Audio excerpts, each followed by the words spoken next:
Welcome back Telugu movie reviews.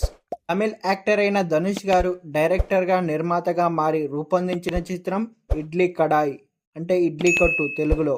ఈ మూవీలో నిత్యా మీనన్ గారు హీరోయిన్ గా నటిస్తున్నారు. మూవీ ప్రపంచవ్యాప్తంగా అక్టోబర్ 1న థియేటర్లో రిలీజ్ కాబోతుంది. ఈ మూవీ యొక్క ఫస్ట్ రివ్యూ అనేది వచ్చేసింది. మూవీ ఎలా ఉందో ఇప్పుడు చూద్దాం రండి.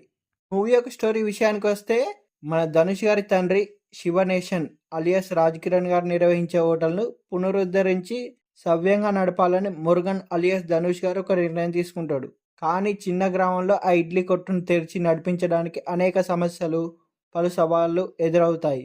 మురుగన్కు ఎదురైన సవాళ్ళేంటి, వాటిని ఎలా ఎదిరించాడు, తండ్రి యొక్క చిరకాల కోరికను తీర్చాడా లేదా అన్నది తెలియాలంటే మనం మూవీ చూడాల్సిందే.